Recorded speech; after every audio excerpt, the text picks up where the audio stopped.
Ahmed, the picture back one fan to Sunayakis. God, good. The picture back what Madina. What back premises of a muno. So as you can see rolling on the screen. This is a boy. Or a bad boy. Your exposure of this gentleman to the Ghanaian public killed him. That's the accusation.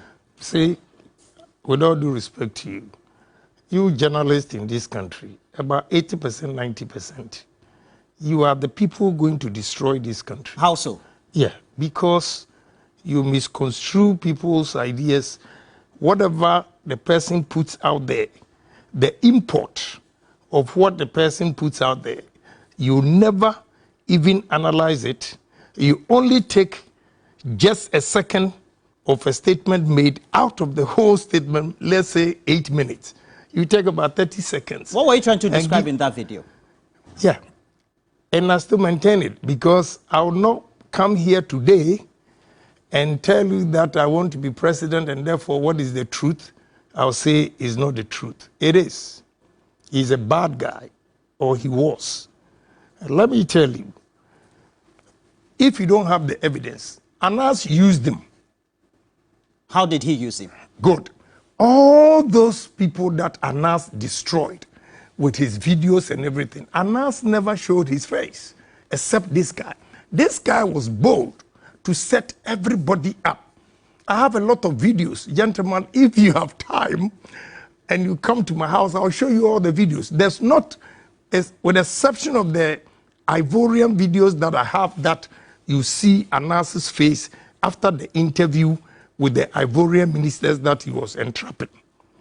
All the entrapment, it was Ameswali who was sitting down with some fake Arabs who were saying that they were from the family of Sheikh Atani. So until a video comes out, you will never know that is Anas. But you know that... Second, Agyapong, this is called undercover reporting. And undercover reporting, sometimes there are simulations that are undertaken to make sure you test the character of the person. To get the best out of the person, try to make a conclusion and a story. It's not wrong. But you say undercover. It has given you the image that you don't love journalists. I don't care. You discriminate against journalists, even though you employ some. I employ people like you. And how would I say, would you say that I don't like them? Not when you issue threats to them. And how do I issue threats? You think you are the only human being who have blood in you because you're a journalist? I'm afraid I don't believe in that.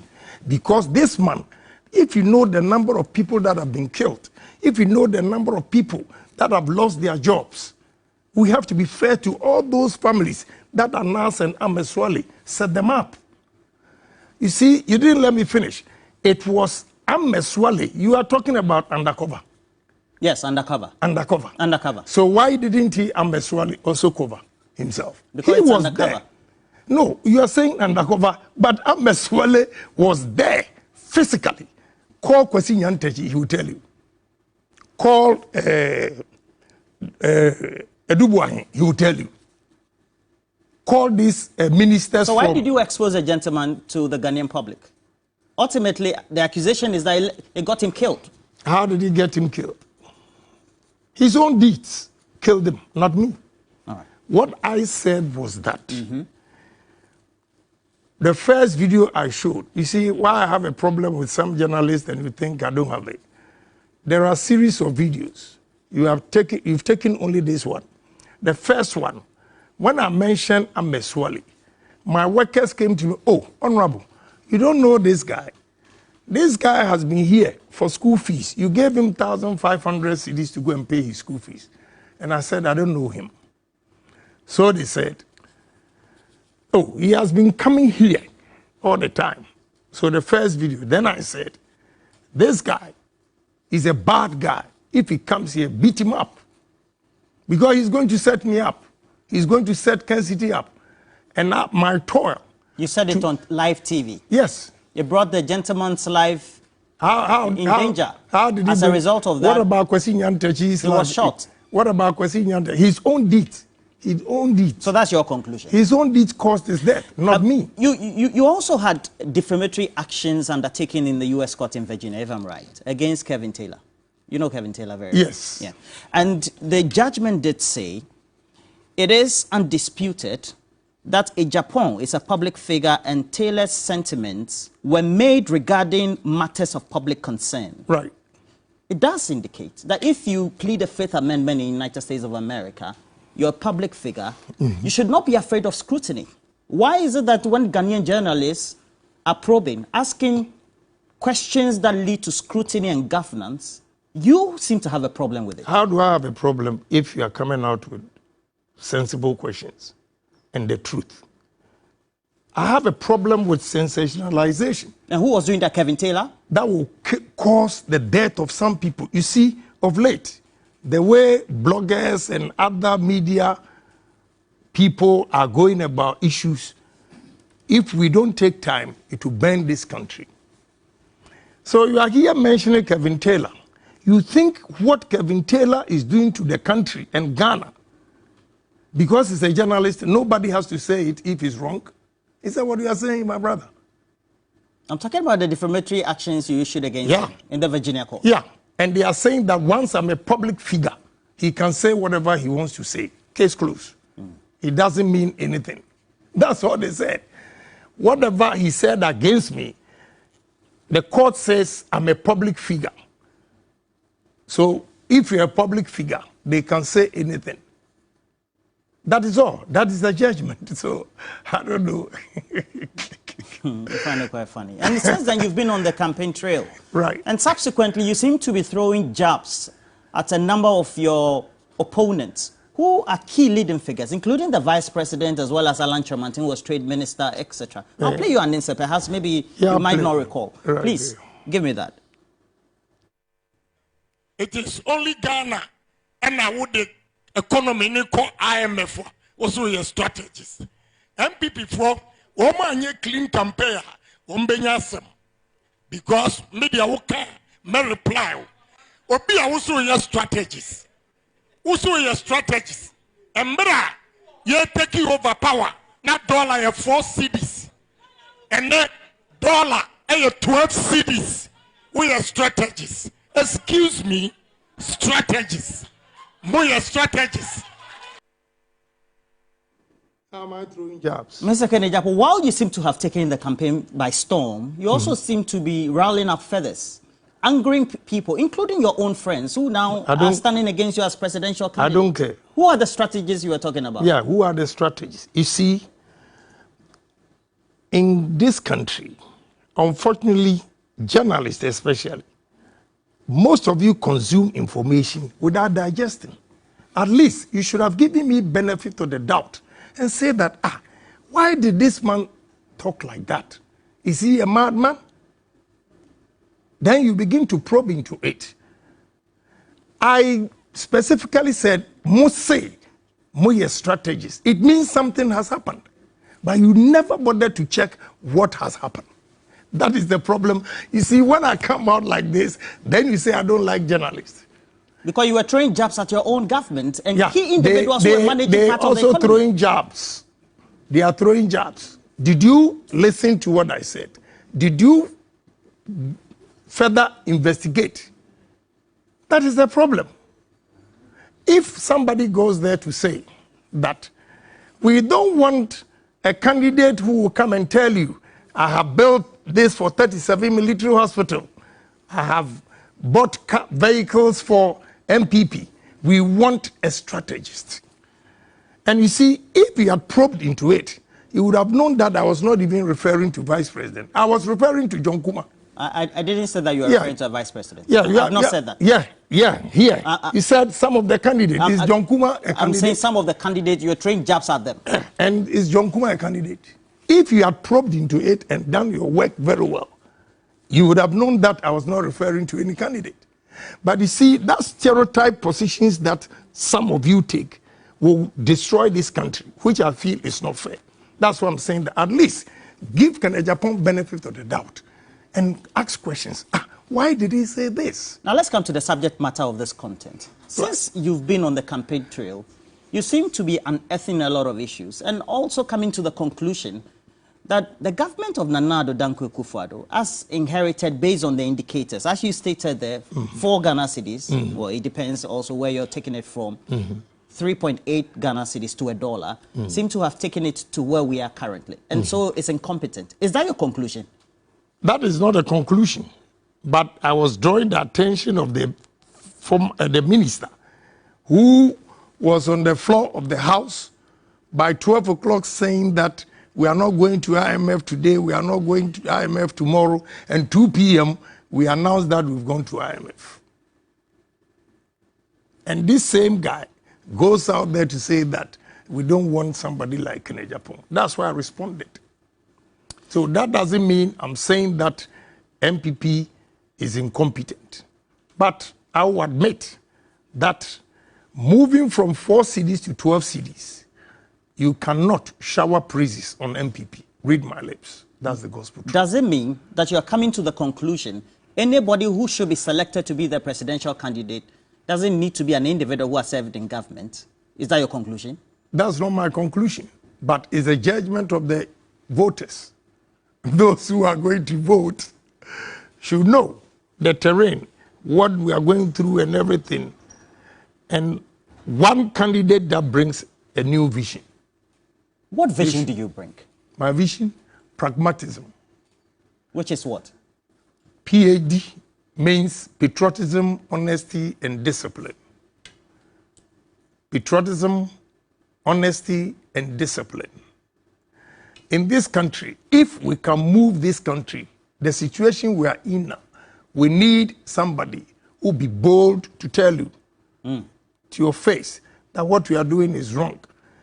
And the moment I tell you, what's your name, please? Roland. My name is Roland. Roland. When I say Roland, this is wrong, you say, oh, Agyapong is rude. I'm not rude, I'm confident.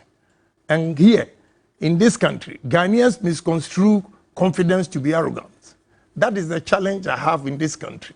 All what you are saying, everything that I've said have come to pass is the truth. And once I believe is the truth, nobody can threaten me because we are serving this country and Ghana first. So what I'm bringing on board as an experienced businessman or entrepreneur, my experiences, I'll bring it to bear because I have sat down, carefully analyzed the situations and the challenges of this country. And I know that there are 3 key areas that if we use that, we can change the fortunes of this country. That is patriotism, honesty, and discipline. Ghanaians, we are not patriotic when it comes to businesses especially. Even our lifestyle. You see, my brother, let me draw your attention to something. Why is it? We cannot say that Ghana, we are poor. We are not poor. Why? Because foreigners have shown us clearly that Ghana is rich. Why is it that foreign investments are doing well in this country and we Ghanaians, our businesses are not flourishing? Have we thought of that? Have we questioned ourselves? As a businessman, I have come to realize that the dishonesty in this country is killing our businesses. Indiscipline is killing our businesses. So we have to make sure we are disciplined, we are honest, and we are patriotic. But let me give you one example. Do give me.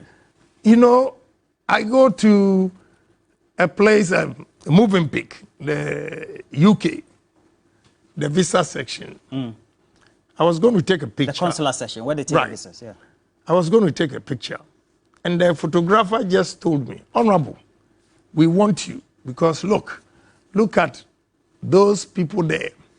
They have received visas and they are going. And I can tell you, if I'm not exaggerating, between January to June, over 1 million visas have been issued to Ghanaians. And it's a drain on our human resource. So I went there and counted them, those in the queue going for their visas. My brother, 9 a.m., 73. And they were, you can see the joy in their faces because they have no jobs. And that is because of poor management of the economy. Yes. And the poor management, it is not only the government. Then who has... Ghana, all of us. Who has the responsibility too? You see, the responsibility, I know that leadership by example, that if I say, Agyapong, I'm not going to do this, and I make sure my subordinates are also not going to do it, I agree with you, we can make a difference. Are you the one saying this? Of course, you've not been in government. You know, all these things you're saying, we've heard it before. Prior to 2017, right, the president, right, then opposition leader, said we have so much money. You know about that phrase? Right. Great. And you are also echoing same. How are we going to know you're not going to turn out to be a failed Nana Addo Dankwa Akufo-Addo, the president? Well, I wouldn't say he has failed, but if that's your perception and your description. I'm drawing lessons from your conclusion that haven't gone to the IMF, that's failure. Yeah, because I said to NDC, and I still maintain it. If NDC should go to IMF and Agyapong says they failed. So I'm taking a cue from you. You're saying that's failure. So I also conclude that's failure. But let me tell you, I'm a businessman. I've created a lot of businesses and employed a lot of people in this country. At least my works show that this man is a different politician. This is the first time in the history of Ghana that we are going to have somebody who has political experience, about 35 years as a politician and also 35 years as a businessman. So with this combination, some people say, oh, you are Donald Trump. I say, no, I'm not Donald Trump because he doesn't have any political experience. At least I've been in parliament for 23 years, so I know. So with the combination of politics and business, I stand out. And the business challenges that I've gone through and experienced has given me the experience.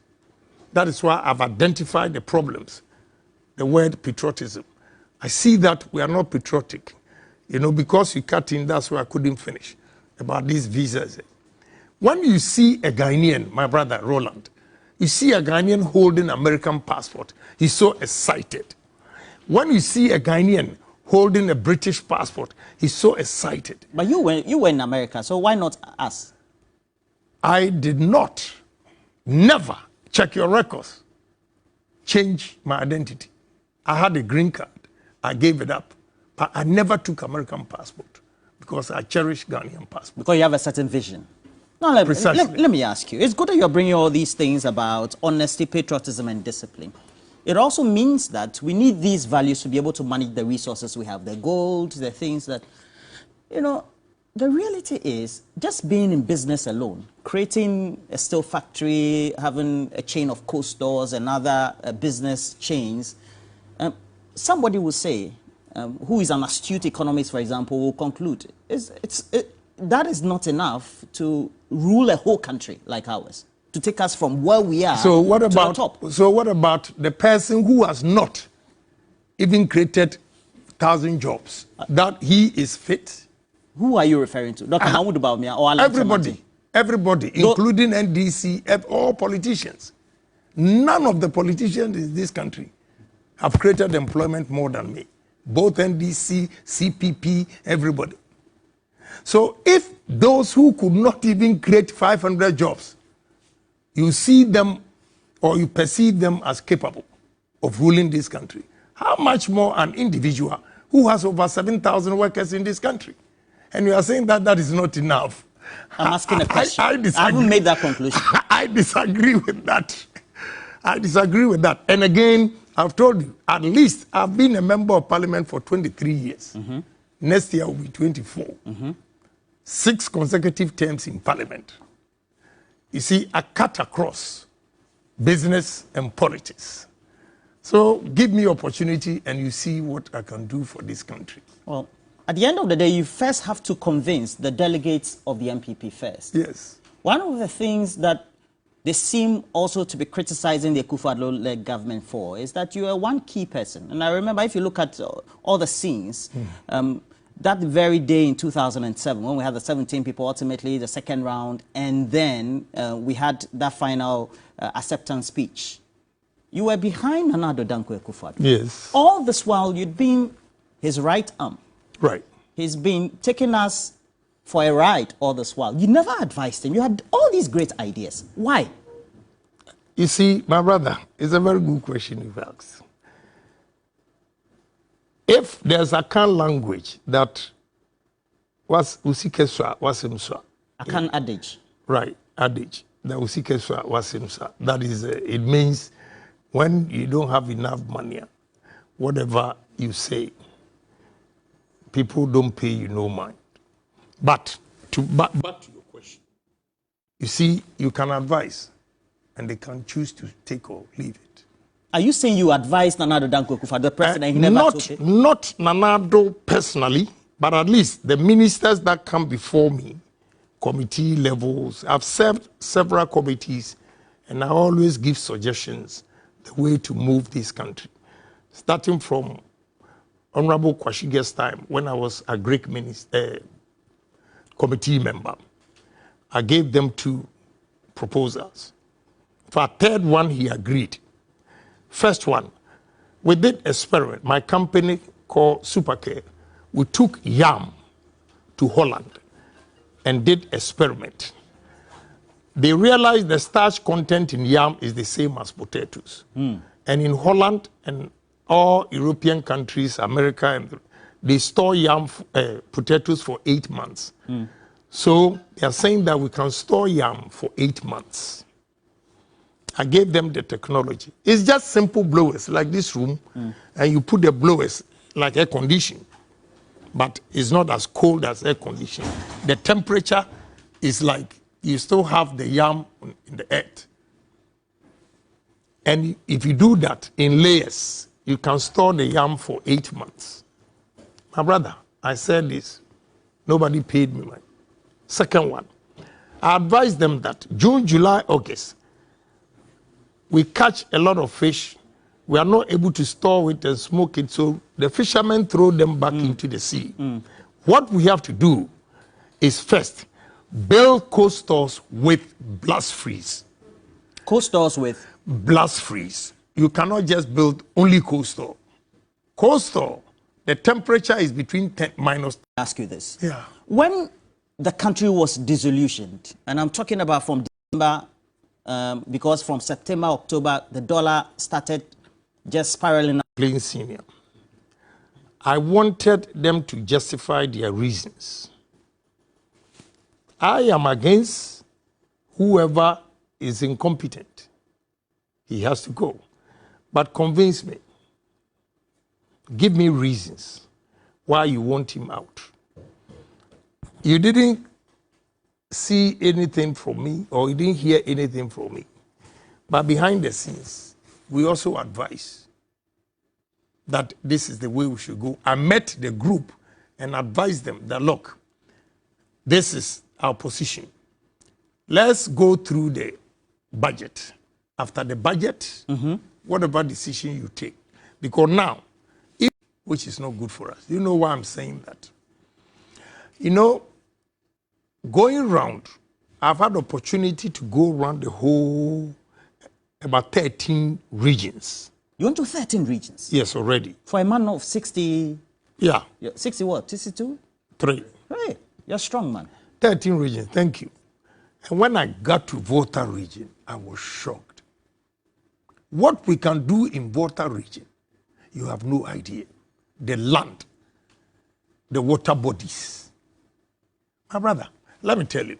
Tell me. We have, myself, my partner, we have a cassava starch factory at Atibubu Mountain that we, Prime Chief, gave us 125,000 acres land. We've cultivated 30,000 acres of cassava, and we are producing 300 tons starch at Atibubu. And this month ending, definitely the new one at Prime, 200 tons. You see, the land in Volta region is more suitable for cassava and sugarcane even than the Bono East. Yeah, I see this land and I'm shivering. So what? Do we have leaders in this country? Including NDC MPB. I've been joking with my... Why are you trying to equalize? You're going for an MPP primary. You're mentioning NDC. Let me finish. Volta region is dominated by NDC MPs. Okay. So when I went back there, I called my friends from Volta. I said, you know what?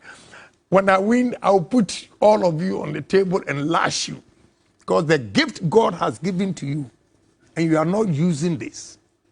Even yesterday at the committee, when I heard the lady was interviewing this, we took a decision yesterday on the ECOWAS. No, I'll ask you that. Then, the Constitution and Legal Committee, the ranking member is from Adagru.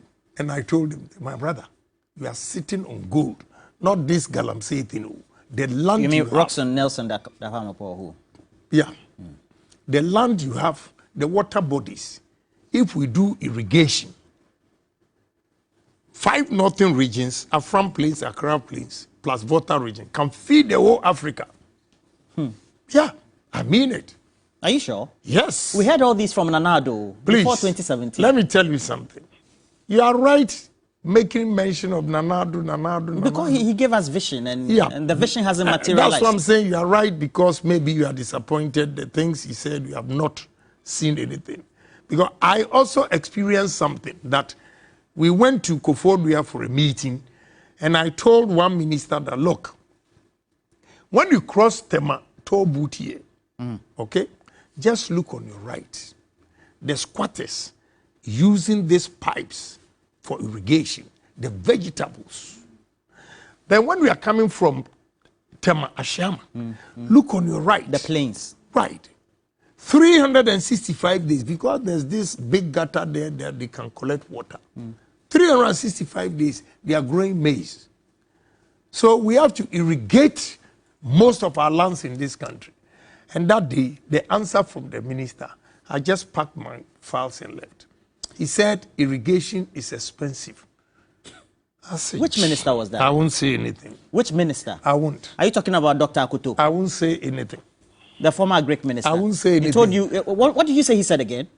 The minister said irrigation is expensive. Dr. Akuto said My brother, irrigation is expensive. I have not mentioned anybody's name. You same person, you will tell me I'm attacking somebody. So I've not mentioned anybody's name.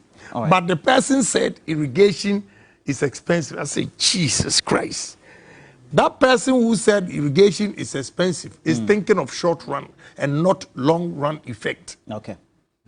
You see? So, my brother, if I have 125,000 acres and I've cleared 30,000 acres, and you say I cannot, let's go to the north. You know, one simple thing, they call something tama, they share not the fruits. The first time I tasted it, I asked them, so why don't we have tama fruits here? My brother, everywhere, all the 5 regions, they share not. You saw resources, Yes. natural resources that you Yes. can use to develop. Yes. Don't you think that it's now time for us, bipartisan, MPP, NDC, all the rest of the party, for us to have a national plan? I agreed. I agreed with you, 100%. You know, initially I said politics has polarized the system. That's what I meant. So we need bipartisan. But this bipartisan, I don't need myopic thinkers. Read my lips. You mean those you are contesting with, their myopic? No, you say bipartisan. And I'm saying that, yes, we need bipartisan. Meaning NDC, MPP, CPP, anybody who has the nation at heart should come on board. But I, Agyapong, if I'm the president, I don't want any myopic thinkers. Because I dream big, and we have to move this country. Time is not on our side. So don't come and tell me, Nyamibeye, God will do what God will do. God has given us brains. He has created us a superior being over all his creations. And therefore, I think we need big dreamers, thinkers, that can move this country. And loyalty is key. People who love this country, people who will not take Ghana resources outside to another country. If you do an analysis of the telecommunications sector, you even take banking. After Ken Ofori-Atta collapsed the banks, and then we have the telecommunications sector now dominated by foreigners instead of Ghanaian-owned entrepreneurs or shareholders.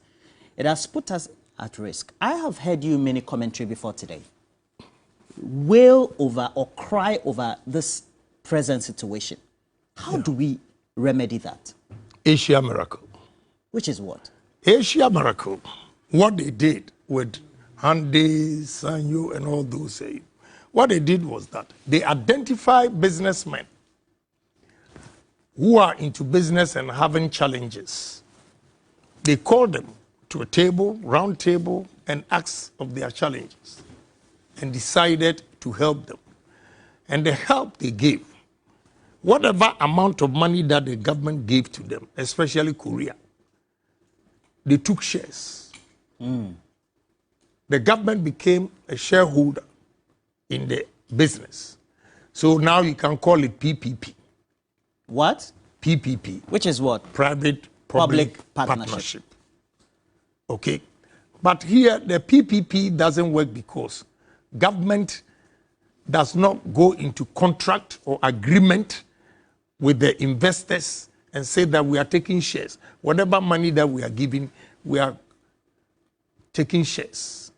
You take shares to have control so that they will not misuse the money.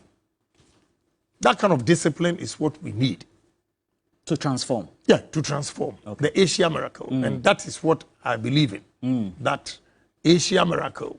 Whatever we do in this country, we cannot allow only foreigners to have money. It's dangerous to the survival of our economy. So we need to promote Ghanaian business. But my brother, let me tell you the truth. We are also our own enemies. How so? Yeah, because of dishonesty.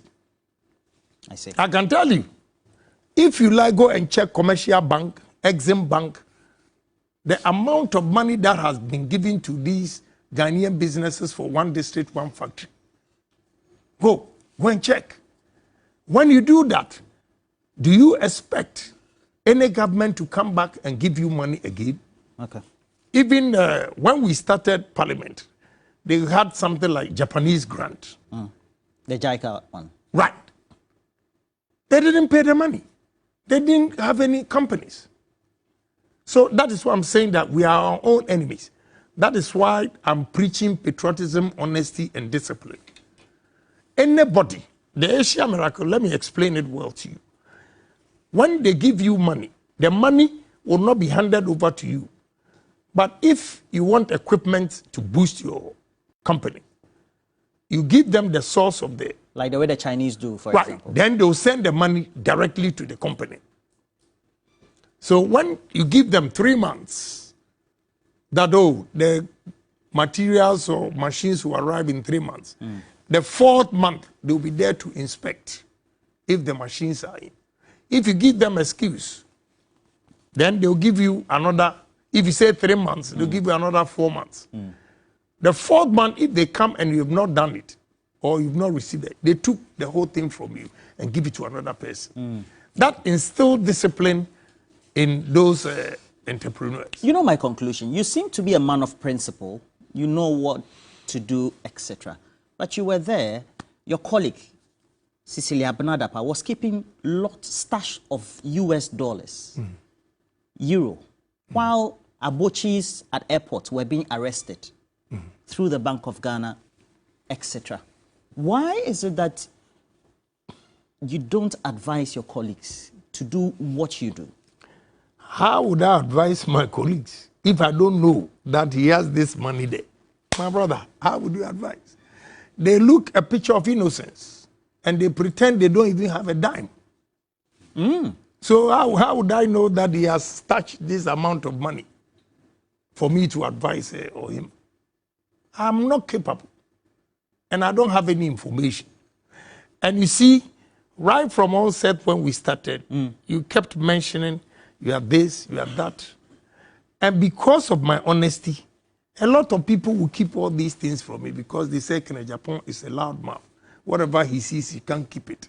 So such a person, will you even go and tell him that you have $100,000? So I'm not in a position to know what. When this became big news, the Cecilia Dapa Gate, or the scandal, when you were on the tour, what did you make of it? As an experienced legislator, an experienced politician and a businessman. You see, whether we like it or not, it's going to affect MPP. I'll speak the truth. unfair when Victoria Hammer mentioned that if she makes $1 million, she's going to do A, B, C, D. Look at how Ghanaians chastised her. So the one who just said, if I get, and the one who has it. So it's a big problem. We cannot run away from it. We cannot. I'm telling you the truth. Whatever they're watching and listening, I know there'll be backlash, but God knows I've spoken Perhaps the truth. it will not affect MPP if you are elected. Yes. Okay. Now, you are a member of the Defense and Interior Committee. Right. Why have you decided to side with the executive, to send our innocent troops to go and so-called restore democracy in Niger? You see, you use our so-called. No, such words are harsh. Coming from you, that's a novelty. No, it's but not. You use harsher words. It's not. It's not. You see, when I use such words, it means I'm reciprocating action. Are you reciprocating action? No, I'm just quoting. Yes. You know, yesterday we sat on it. My brother, the security of this country is very, very important. If we make a mistake and we allow coup d'etats all over West Africa, tomorrow it will be me and you. And the first thing, two of us will go to jail first before anybody. One, they'll dissolve. The word is dissolve parliament. They will arrest journalists. Check all the coups. You see, so the security of this country is very, very important. And no matter the amount of money, prevention is better than cure. Prevention will not cost you as much as you are curing it. There's Boko. We never quell the insecurity that we're going to Niger. You see, we have obligation as ECOWAS members. And you cannot run away from it. We have obligation because, in fact, the second most important country in West Africa is Ghana. I've been an ECOWAS member before. So it's an obligation. And this, yesterday I posed the question and answered it myself. Why is it that Burkina, Guinea, and Mali, we didn't go there, and now we are going to Niger? Okay. Again, I gave a solution to it that this should serve as a deterrent because it's becoming rampant. Coup d'etat is becoming rampant in ECOWAS. So we should use Niger to serve as a deterrent that anybody who tries again, ECOWAS will come after him. Okay. And this is not the first time. All right. We've done that in Liberia, Sierra Leone. We've done that in Gambia when Yahya Jammeh said he was not going to hand over power and all those things. All right. Please get me that insert in which he was wearing a shield. I'm holding for 18 years. I got confront granny chrono before we what the year court. Meanwhile, on no comma, me my children, Oko producing documents come here. Now we have fake documents in the crowd. He has gone to court. Why am a boof? The lawyer wrote the thing on the 5th of August. And was appearance here 13. I didn't get anything. Now on the 1st of September, more than injunction, you are a stupid jet. I will face you. You are a stupid jet. Who persuaded you? You are a stupid jet. Yes. 18 years that I've had the land. Wow.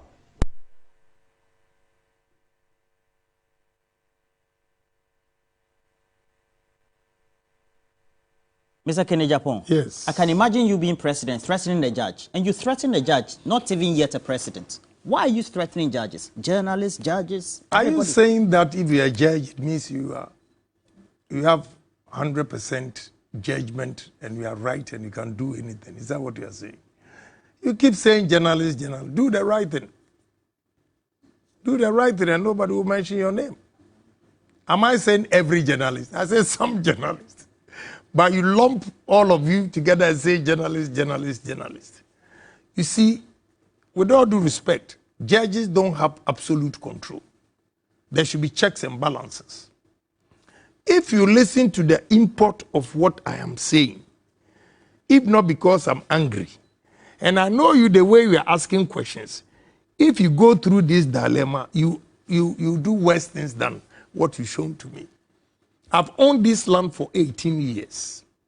Let me tell you, there's a Lebanese guy called Kamoni. I was in Kumasi, this particular land. I've walled it. There was a building on it. I didn't like it and I demolished it. So I asked a guy to stay there. He's been there for the past 12 years. Could you believe that I was in Kumasi and the Kamoni and some soldiers, they were wearing military uniform, whatever, they went there. When they went there, the guy on the land said, no, the land doesn't belong to them. It belongs to Honorable Agyapong. Let me call him. He called. And I said, oh, let me talk to him. He refused to talk to me. So I came back. And they brought land guards there. I went there. And when the land guards saw me, said, oh no, this man is a nice man. We can't do that. They have sold the land to him for $1 million. And so you had to insult the judge? Hold on. Now I'm coming. I'm giving you background. So this case over. Then another group also goes out there. You see the loopholes in our system, the law, we have to change it, some of them.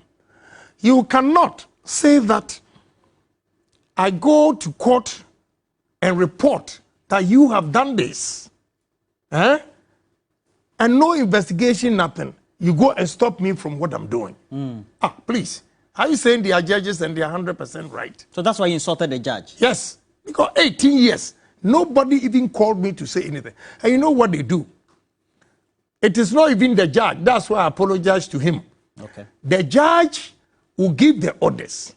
The bailiffs, instead of giving the thing to me, they will not. They will delay, they will delay, they will delay, and go back to the court to tell the judge that we didn't see him, we didn't do that.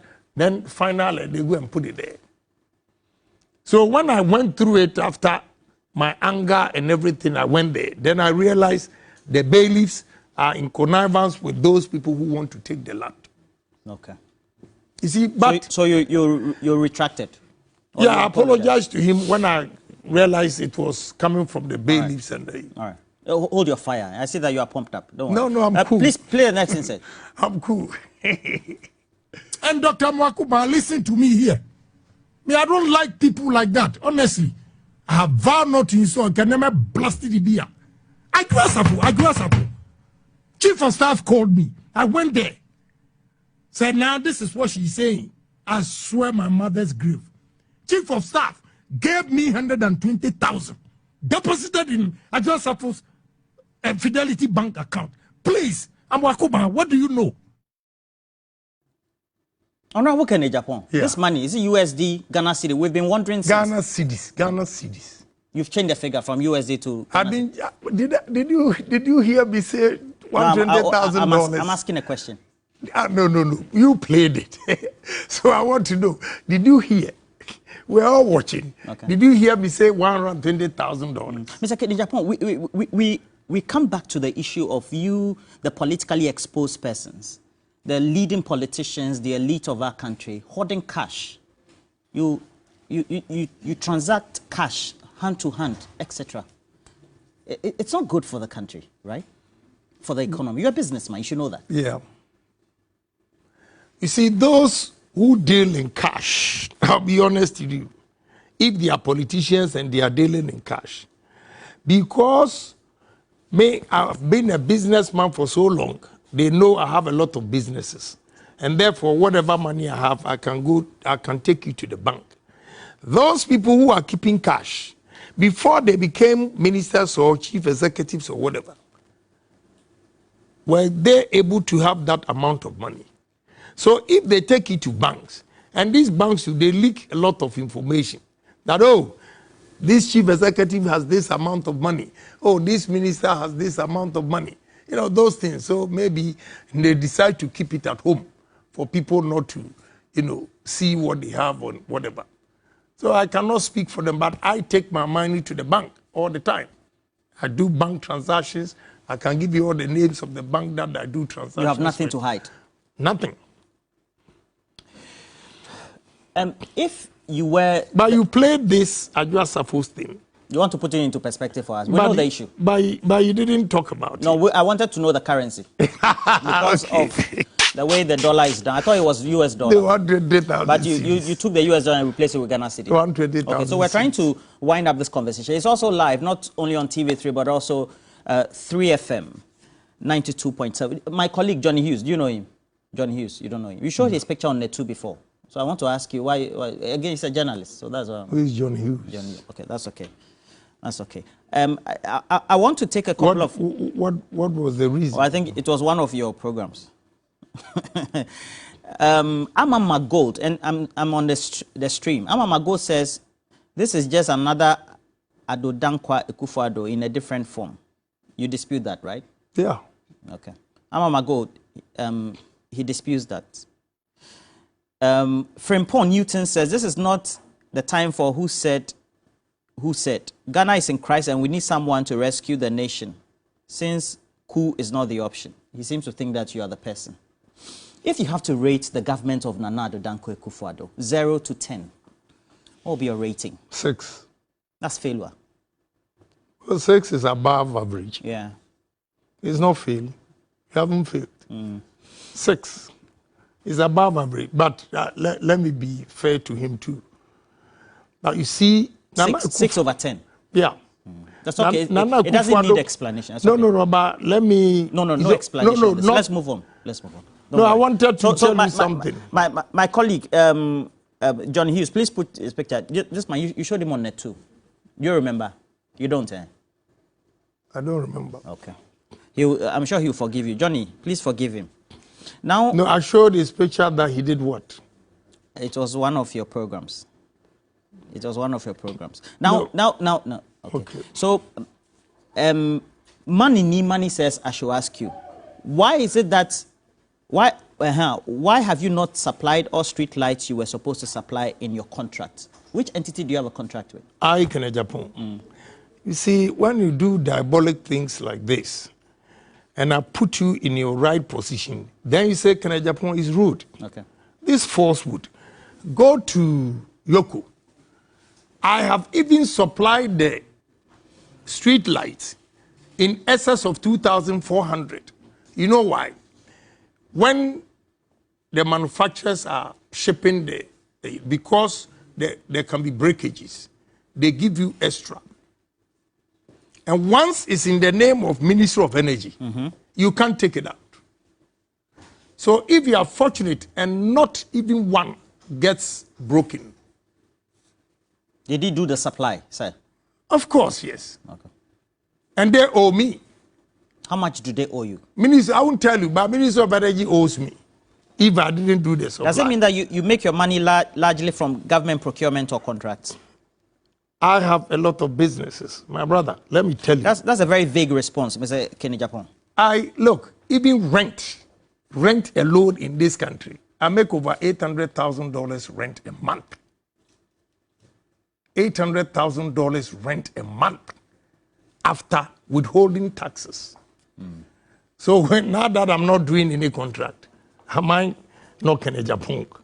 So please, these kind of things. You made comments before for which you were taken to the police that guns and airways, they should be, is it clubbed or beaten or killed? Explain that incident to me. Thank you. That's the treason. Let me tell you. Honorable Eslausu, Honorable Abujinapo, and there's one gentleman called Muhammad at Aboso-Kan area there. They went to Neil Lante's Vanderpoy's constituency and they were beaten. The next day, they went to all Kantamanto shops. Dominator shops. Yeah, dominator shop and looted. Then, what broke the camel's back was a gentleman today, I can mention his name because he's no more with COCOBOD. He's called Solomon. He used to work at COCOBOD. So Solomon from Nkonya came with 4 other guys, there were 5, to my house, that the chiefs in Nkonya and Biakuye beat the gong and asked miners to go and register to vote. And they resisted, and they are beating MPP people in Volta region. So Solomon came to my house. I was in Tema. All these things, I said it in Tema, not the studio. So when he gave me the information, I said, oh, let me call Oman FM for you so that you can put it on there. Then he said, please, I want you to speak on my behalf because I work at COCOBOD. If they hear my voice today, they'll sack me from COCOBOD. That's Professor Mills' time. So whatever I said was what Solomon Donko repeated, told me. Then I added Greater Accra. I said, if you think Greater Accra is your stronghold and we are beating Akans, if you think Volta region is your stronghold and we are beating Akans, then Ashanti region is also our stronghold. If you don't stop, we'll also beat Gans and Ewes. This is what I said. And within an hour, this media. But you shouldn't have said that. Why not? Because it's a localized issue. Then you make statement that seem to nationalize an issue. You see, you have to be fair to everybody. MPP people are also human beings. MPP, they are human beings. But to tell you that today, if anything happens like that, I will not even say it. Because now you have changed. Not that I've changed, but I've learned you my are lesson. changing. No, I've learned my lesson. Because you want to be president. No, I've learned my lesson because the people that I fought for do not even appreciate. And this has become albatross. If I had died, because if they charge you treason, it's very serious. But when they played the tape in court, severally, they brought Institute of Journalism for them to come and translate it and everything. There was nothing. That is why I was set free. That's your camera. Speak to your delegates. I give you 30 seconds. Right. Appeal to your delegates. Look directly into the camera. Right. The camera there. No, all I can tell my delegates is that it's enough is enough. The theories is enough. Let's give somebody who has pragmatic ideas to move this country. The only solution to our problems is to create employment for the youth of this country. And that is what I stand for. Check my track records. My track records clearly indicates that Agyapong is for the youth. Agyapong is for employment. And anybody who does not work in life has no life. So job, job, job. And that is Agyapong. I want to create job opportunities for Ghanaians, businesses, and employ the youth that are coming. When you were in opposition, you said you jail Ibrahim Mahama. You haven't jailed. Somebody said I should ask you. You know, if Ibrahim Mahama, right, the business magnate. Right. Is he your friend? Yeah, he's a friend, but I always speak the truth. If you do something wrong... You've not jailed him? No, let me tell you. The level of dishonesty and our culture, that's why we have to change some of our cultures, the attitude. You know, I took Ibrahim to court. He paid 14 million Ghana cedis. Do you remember? Hey, you are a fine gentleman. You are very intelligent. Don't keep quiet. Do you remember? Make your statement.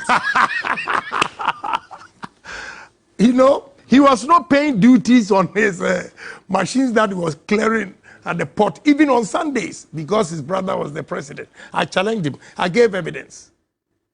And Ibrahim Mahama went to court to pay 14 million. So what have I done to the nation? And he went out there begging. So I'm surprised that President Mahama is saying that I've not been able to jail his brother. When they went behind, were big chiefs coming to beg for him. All right. Thank you very much. Thank you for passing. I've enjoyed the interview. I hope that you come the last round before. I don't have a problem. Okay. If you're not able to come before the election, when you are elected to the presidential candidate of the MPP, come let's have a conversation. You'll be the first person I'll invite. Thank you. You're a nice man, apparently. Please make sure you get interactive. As always, we have 3FM 92.7, TV3 Ghana, Facebook, Twitter, Instagram, YouTube, and Threads.